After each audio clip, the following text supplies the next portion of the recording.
ഇപ്പോൾ ഈ സിനിമ എന്നൊരു പാട്ട് നോക്കുകയാണെങ്കിൽ ചേട്ടൻ്റെ ലൈഫിൽ അതിന് എത്രത്തോളം പ്രാധാന്യമുള്ള ഒരു സംഭവമാണ്?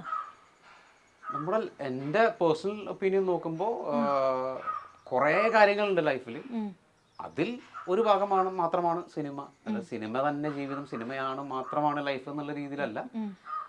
ഒരു പോർഷൻ സിനിമയാണ്, പക്ഷേ സിനിമയ്ക്ക് ഭയങ്കരമായിട്ടുള്ള ഇമ്പോർട്ടൻസ് ഉണ്ട് ലൈഫിൽ. കാരണം ഞാൻ എന്ത് പഠിച്ചതും സിനിമയിലൂടെയാണ്. എനിക്കിപ്പോൾ ഒരു ആളായിട്ട് ഇപ്പോൾ സംസാരിക്കാൻ പോലും ഞാൻ പഠിച്ചത് സിനിമയിലുള്ള കോൺവെർസേഷൻ കണ്ടിട്ടായിരിക്കും. കാരണം അത്രയ്ക്കധികം സിനിമകൾ നമ്മൾ കണ്ടുകൂട്ടിയിട്ടുണ്ട് വേൾഡ് വൈഡ് വെച്ച് നോക്കുമ്പോൾ. പിന്നെ മിനിമം ഞാനിപ്പോൾ ഒരു ദിവസം അറ്റ്ലീസ്റ്റ് 2 സിനിമകളും കാണും. അത് എൻ്റെ ഒരു 20ാമത്തെ വയസ്സ് തൊട്ടിട്ടുള്ള ഒരു ശീലമാണ് ഇതുവരെ.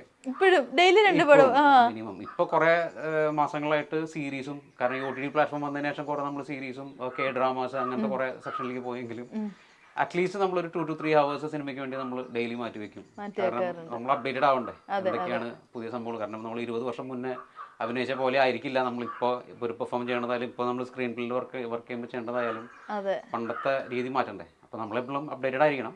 പക്ഷേ അപ്ഡേറ്റഡ് ആയിരിക്കണം എന്നുള്ള കോൺഷ്യസ് ആയിട്ടുള്ള തീരുമാനം. പക്ഷെ അല്ലെങ്കിൽ പോലും എനിക്ക് ഇഷ്ടമാണ് സിനിമ കാണാനും അതിനെക്കുറിച്ച് പഠിക്കാനും. നമ്മൾ ഇഷ്ടമുള്ള പ്രോസസ്സാണ്. ഒരുപാട് മൂവീസ് കാണുന്ന ഒരാളെന്ന നിലയിൽ എപ്പോഴെങ്കിലും ഡിറക്ഷനിലോട്ടോ സിനിമയുടെ ഒരു ബിഹൈൻഡ് ദ ക്യാം എപ്പോഴെങ്കിലും വർക്ക് ചെയ്യാനായിട്ടുള്ള ഒരു ഉണ്ടായിരുന്നു. ഞാൻ ഇടയ്ക്ക് ഒരു 2007-2008 ഒരു പടം അനൗൺസ് ചെയ്തിട്ടുണ്ടായിരുന്നു ഡയറക്റ്റ് ചെയ്യാൻ വേണ്ടി. അന്ന് സ്ക്രീൻ പ്ലേ എഴുതി. സ്ക്രീൻ പ്ലേ ഞാനല്ല, സ്ക്രീൻ പ്ലേ കലവൂർ രവികുമാറായിരുന്നു, രവിയേട്ടനായിരുന്നു. അങ്ങനെ ഓൾമോസ്റ്റ് കാസ്റ്റിംഗ് ഒക്കെ ഫിക്സ് ആയി. ന്യൂ കമ്പോസിനെ വെച്ചിട്ട് പ്ലാൻ ചെയ്തു, എല്ലാം ഫൈനലായി. പക്ഷേ പ്രൊഡക്ഷൻ സൈഡിൽ നിന്നൊരു പാളിച്ച വന്നപ്പോൾ അത് നടക്കാൻ പറ്റിയില്ല. അന്ന് അത് ഡ്രോപ്പ് ചെയ്യേണ്ടി വന്നു ആ പ്രോജക്റ്റ്. പിന്നീട് ഒരിക്കൽ ചൂടുവെള്ളത്തിൽ വീണ പോലെ. കാരണം അന്നൊരു 1-1.5 വർഷം നമ്മൾ കുറെ അനുഭവിച്ചിരുന്നു ഇതിന്റെ ബാക്കിലുള്ള. കാരണം സിനിമയിൽ ഉണ്ട് ഇല്ല എന്ന് പറഞ്ഞാൽ ചെറിയൊരു പൊളിറ്റിക്സ് ഉണ്ട്. പക്ഷെ അത് ഭയങ്കരമായൊരു പാഠമായിരുന്നു. പക്ഷെ ഇനി ഇറങ്ങുമ്പോൾ നമ്മൾ കുറച്ചും കൂടിയും പഠിച്ചിട്ടൊക്കെ ആയിരിക്കും ഇറങ്ങുക. അപ്പോൾ ഇപ്പോൾ ഞാൻ വീണ്ടും behind the camera screen play എഴുതി, സ്ക്രീൻ പ്ലേ കംപ്ലീറ്റ് ആക്കി ഒരു വർക്കിൻ്റെ ഇനി നോക്കണം. ചിലപ്പോൾ ഇൻ ഫ്യൂച്ചർ ഡയറക്ഷൻ താല്പര്യമൊക്കെ ഉണ്ട്. ഈ സിനിമയിൽ ഒരു കുഞ്ഞി പൊളിറ്റിക്സ് ഉണ്ടെന്ന് പറയുമ്പോഴത്തേക്ക്, അതായത് നമുക്ക് എത്ര കഴിവുള്ള ഒരാളാണെങ്കിലും സർവൈവ് ചെയ്യാനായിട്ട് എന്താ ബേസിക്കലി അപ്പോൾ നീഡഡ് ആയിട്ടുള്ള സംഭവം? ജെന്യൂനായിട്ട് ഇരിക്കുക. നമ്മൾ ജെന്യൂനായിട്ട് ഇരിക്കുക, അത്ര തന്നെ വേണ്ടോ? അത്രേ ഉള്ളൂ. പിന്നെ അനുഭവിക്കാനുള്ളതൊക്കെ നമ്മൾ എവിടെ പോയില്ലെങ്കിലും ഇപ്പോൾ വീട്ടിലേക്ക് അന്വേഷിച്ച് വരും. നമുക്ക് കിട്ടാനുള്ളതൊക്കെ ഇങ്ങോട്ട് വരും. നമ്മളിനി എന്തൊക്കെ സേഫ് ആയിട്ടിരുന്നാലും നമുക്കൊരു സിറ്റുവേഷനിൽ നമ്മൾ ചെന്ന് പെടണമെന്നുണ്ടെങ്കിൽ നമ്മൾ പോയിട്ട് അവിടെ എത്തും. ആ ഒരു സർക്കംസ്റ്റാൻസസിൽ പെടും. നമ്മൾ അത്രയും പ്രശ്നങ്ങൾ അനുഭവിക്കും. If it is meant to be it will be എന്ന് പറയുന്ന പോലെ അനുഭവിക്കാനുള്ളതൊക്കെ നമ്മൾ അനുഭവിക്കും. പക്ഷേ മാക്സിമം ജെന്യൂനായിട്ട് ഇരിക്കുക, ആരെയും ഹേർട്ട് ചെയ്യാതിരിക്കുക. ഹേർട്ട് ചെയ്തിട്ടപ്പോൾ നമുക്ക് എന്ത് കിട്ടാനാ? ഐ ബിലീവ് ഇൻ കർമ്മ അലോട്ട്. ഞാൻ ഭയങ്കരമായിട്ടുള്ളൊരു കർമ്മ ബിലീവറാണ്. ആണല്ലേ? അതെ. എങ്ങനെയാ, പണ്ട് മുതലേ അങ്ങനെയുള്ളതാണോ, അല്ലെങ്കിൽ ചില അനുഭവങ്ങളാണല്ലോ നമുക്ക് ചിലതൊക്കെ കൊണ്ടുതരുന്നത്? കർമ്മയിൽ വിശ്വസിക്കാനായിട്ടുള്ള ഒരു കാരണം എന്തായിരിക്കും? കൂടുതൽ നമ്മളൊരു സ്പിരിച്വലി ഇൻക്ലൈൻഡ് ആയിട്ടുള്ള ഒരു തോട്ടായിരുന്നു തുടക്കം തൊട്ട് തന്നെ. ഇപ്പോൾ ഫോർ എക്സാമ്പിൾ ഇപ്പം നമ്മൾ പറയില്ലേ, ഇപ്പോൾ ഞാൻ ഇൻഡസ്ട്രിയിൽ വന്നതിന് ശേഷം ഒരുപാട് പേര് പറഞ്ഞിട്ടുണ്ട്, അതായത് വിജീഷ് ചെയ്യേണ്ട വേഷമാണ് അവർ ചെയ്യണത്, ആ വേഷങ്ങളൊക്കെ വിജീഷ് ചെയ്യേണ്ടായിരുന്നു എന്ന് പറഞ്ഞിട്ടുണ്ട്. ശരിക്കും പറഞ്ഞു കഴിഞ്ഞാൽ അങ്ങനെയൊന്നുമില്ല. അതായത് അവർ ചെയ്യേണ്ടത് അവർക്ക് കിട്ടും, അത്രേ ഉള്ളൂ.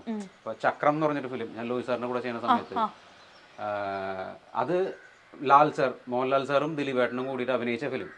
Kamal sir direction, Lohi sir writer ആയിട്ട് 22 ദിവസം ഷൂട്ട് ചെയ്ത ഫിലിമാണ് അത്. എന്നിട്ട് നിൽക്കുകയും കുറേ കാലത്തിന് ശേഷം അത് വീണ്ടും ചെയ്യാൻ വേണ്ടിയിട്ട് ലോഹി സാറ് ഡയറക്റ്റ് ചെയ്യാൻ വേണ്ടി തുടങ്ങുന്ന സമയത്ത് കാസ്റ്റ് ചെയ്തത് രാജുവിനെയും എന്നെയാണ്, പൃഥ്വിരാജിനെയും എന്നെയാണ് കാസ്റ്റ് ചെയ്തത്. അപ്പോൾ അത് ദിലീപേട്ടൻ ചെയ്യേണ്ട വേഷമാണ് ഞാൻ ചെയ്തത്. അത് എനിക്ക് പറഞ്ഞേക്കാളും മുന്നേ അത് ജയസൂര്യായിരുന്നു, ജയനായിരുന്നു കാസ്റ്റ് ചെയ്തത്. അപ്പോൾ സ്വപ്നം കൂടെ സമയത്ത് ഞങ്ങൾ വർക്ക് ചെയ്യുന്ന സമയത്തൊക്കെ അവരിങ്ങനെ ഡിസ്കസ് ചെയ്യണം, കേൾക്കാം അതിനെ കുറിച്ച്. പക്ഷെ പിന്നീട് അവസാനം ജയനും എന്തോ തിരക്ക് വന്ന് മാറി, അവസാനം അത് എനിക്ക് വന്നു. വരാനിരിക്കുന്ന സാധനം എങ്ങനെയായാലും നമുക്ക് വരും. അത് ആ ഫൈനൽ മൊമെന്റിലാണ് വന്നത്. അപ്പോൾ എനിക്കുള്ളത് എനിക്ക് തന്നെ വരും. പിന്നെ അതല്ല, ഇപ്പോൾ വേറൊരു ആർട്ടിസ്റ്റ് ആണ്, എനിക്ക് ഉദ്ദേശിച്ച ക്യാരക്ടർ അങ്ങനെയൊന്നുമില്ല, അവർക്ക് കിട്ടേണ്ട ക്യാരക്ടറാണ് അവർ ചെയ്യണത്. എല്ലാം പറഞ്ഞ് ഫിക്സ് ചെയ്ത് വെച്ചിട്ട് അവസാന നിമിഷം പോയിട്ടുള്ള നല്ല കഥാപാത്രങ്ങളുണ്ടോ? ഇപ്പോഴും അത് ഓർത്തിട്ട് അയ്യോ അതെനിക്ക് ചെയ്യാൻ പറ്റിയില്ലല്ലോ എന്ന് തോന്നിയിട്ടുള്ള കഥാപാത്രങ്ങളുണ്ടോ? നല്ല കഥാപാത്രങ്ങളില്ല, പക്ഷെ ഒരുപാട് സിനിമകളുണ്ട്.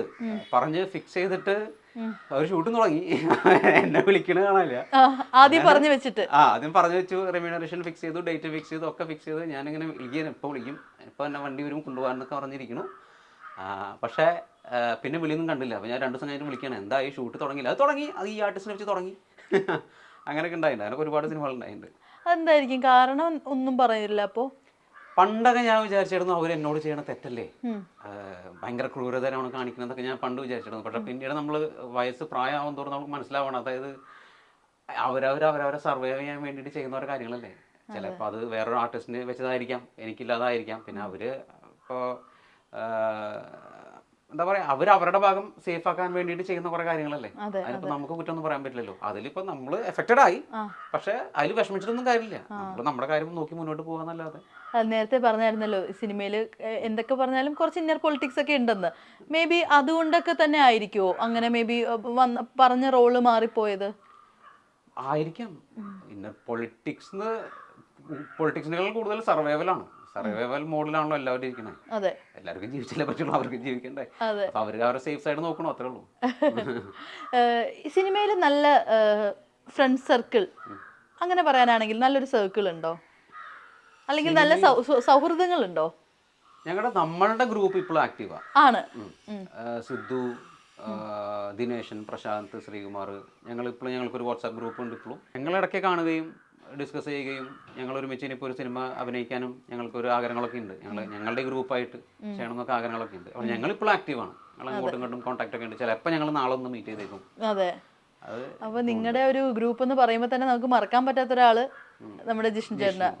അതെ. അപ്പോൾ നിങ്ങളിങ്ങനെ ഒരു ഗ്രൂപ്പ് ഗെറ്റ് ടുഗെദർ ഒക്കെ നടത്തുന്ന സമയത്ത് ചേട്ടൻ്റെ വീട്ടിലൊക്കെ പോവാറോ അങ്ങനെയൊക്കെ ഉണ്ടോ ഇടയ്ക്കൊക്കെ? ഈ നമ്മൾ കഴിഞ്ഞിട്ട് ഒരു വർഷത്തോളം ഞങ്ങൾ അങ്ങോട്ടും ഇങ്ങോട്ട് പോവുകയും വീട്ടിൽ പോയി താമസിക്കുകയും അങ്ങനെയൊക്കെ ഉണ്ടായിരുന്നു. പക്ഷെ പിന്നീട് എല്ലാവരും ബിസി ആയി പോയി. എല്ലാവരും ഇപ്പൊ ജിഷ്ണു പ്രകാലം ഡൽഹിയിലായിരുന്നു, സിദ്ധുവിന്റെ തിരക്ക് ഡയറക്ഷൻ അങ്ങനെയായിട്ട് മുന്നോട്ട് പോയി, അങ്ങനെയൊക്കെയായിരുന്നു. പക്ഷെ ഞങ്ങൾ ഫോൺ ത്രൂ ഞങ്ങൾ സംസാരങ്ങൾ അങ്ങനെയൊക്കെ ഉണ്ടായിരുന്നു. പക്ഷെ ഇപ്പൊ റീസെന്റ് ഞങ്ങൾ ഇടയ്ക്ക് ഒന്ന് മീറ്റ് ചെയ്യണം എന്നുള്ളൊരു നിർബന്ധമായിട്ട് ഞങ്ങൾ വെക്കുകയും ഇടയ്ക്ക് ഒരു 1 in 6 months ഞങ്ങളൊന്ന് മീറ്റ് ചെയ്യും, സംസാരിക്കും. അതെ.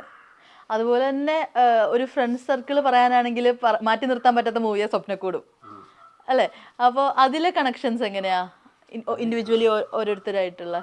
ഞങ്ങൾ സിനിമയ്ക്ക് പുറമെ അങ്ങനെ ഞാൻ വലിയ കോണ്ടാക്ട് അങ്ങനത്തെ സംഭവമൊന്നുമില്ല. പക്ഷെ ഞങ്ങൾ അടുത്ത സുഹൃത്തുക്കളാണ്. ഇപ്പോൾ ചാക്കോച്ചനായാലും ജയനായാലും രാജായാലും ഞങ്ങൾ നല്ല സുഹൃത്തുക്കളൊക്കെ തന്നെയാണ്.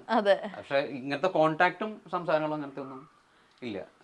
കാണുമ്പോൾ ഞങ്ങൾ നല്ല സുഹൃത്തുക്കളാണ്. അന്ന് പോണ്ടിച്ചേരി അയ്യോ 4-5 ഷെഡ്യൂൾ എടുത്ത പടം. അന്നൊന്ന് പോണ്ടിച്ചേരി കിടന്ന് വിലസിയും തോന്നല്ലോ. പോണ്ടിച്ചേരി കിടന്ന് കറങ്ങി. ഇപ്പോഴും പോണ്ടിച്ചേരി വഴി പോകുമ്പോ ഈ സ്വപ്നക്കൂട് മെമ്മറീസ് ആയിരിക്കുമല്ലോ. സ്വപ്നക്കൂട് മെമ്മറീസ് ഉണ്ട്, ഒരുപാട് മെമ്മറീസ് ഉണ്ട്.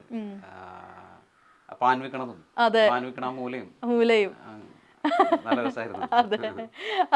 എനിക്ക് ഇങ്ങനെ പെട്ടെന്ന് മൈൻഡിലോട്ട് വരുന്നത് കൊച്ചിൻ ഹനീഫ ഇക്കൻ്റെ അടുത്തൊക്കെ ദേഷ്യപ്പെടുന്നതും ഇതൊക്കെ എടുത്തുകൊണ്ട് പോകുന്നൊക്കെ പറഞ്ഞിട്ട് റൂമിൽ നിന്നൊക്കെ മാറ്റുന്നതും ഒക്കെയാ. ശരിക്കും ആ മൂവിയിൽ ഏറ്റവും ഫേവറേറ്റ് ആയിട്ടുള്ള ഒരു സീൻ എന്തായിരിക്കും? നിങ്ങളുടെ ഒരു കോമ്പിനേഷൻ സീൻസ് മൊത്തത്തിൽ നോക്കുകയാണെങ്കിൽ എല്ലാവരും വെച്ചിട്ട്. കോമ്പിനേഷൻ സീൻസ് അത് ഗ്രൂപ്പിലെല്ലാവരും യാതൊരു അങ്ങോട്ടും ഇങ്ങോട്ടും ഒരു ഈഗോ ഇല്ലാത്തതുകൊണ്ട് മൊത്തം ഷൂട്ട് പ്രോസസ് തന്നെ രസമായിരുന്നു. ഇപ്പോൾ ഈവൻ ഇപ്പോൾ ആർട്ടിസ്റ്റുകൾ മാത്രമല്ല, എൻ്റെ ടെക്നീഷ്യൻ ഇപ്പോൾ കമൽ സാറിൻ്റെ ടീമാണ്. എല്ലാവരും നമ്മളെ പരിചയമുള്ള ആൾക്കാരാണ്, അസോസിയേറ്റ്സ് ആയാലും അസിസ്റ്റൻസ് ആയാലും. അപ്പോൾ ഞങ്ങൾ എല്ലാവരും ഷൂട്ട് കഴിഞ്ഞാലും ചിലപ്പോൾ ഒരുമിച്ച് കൂടുകയും കുറേ നേരം സംസാരിക്കുകയും അങ്ങനെയൊക്കെ ഉണ്ടാവും. അപ്പോൾ അത് പ്രത്യേകിച്ച് ഒരു എടുത്ത് പറയത്തക്ക ഒരു സീൻ ഒന്നും അങ്ങനെ ഇല്ല. അത് കുറേ സോങ് ഷൂട്ട് സമയത്ത് അവിടെ ഈ സമൂസ ഉണ്ടാക്കുക, ബജ്ജി ഉണ്ടാക്കുക, അങ്ങനത്തെ പരിപാടികളൊക്കെ ഉണ്ടല്ലോ. അതൊക്കെ ഇവരൊക്കെ തന്നെ, അതായത് രാജുവായാലും ഇവരായാലും അവരെന്നെ പോയി പഠിച്ചിട്ട് അവരൊക്കെ ഉണ്ടാക്കും. സോങ് കട്ടിന് വേണ്ടിയിട്ട് അവർ അപ്പോഴേക്ക് സ്പോട്ടിൽ പഠിക്കും. ഒക്കെ നല്ല രസമായിരുന്നു.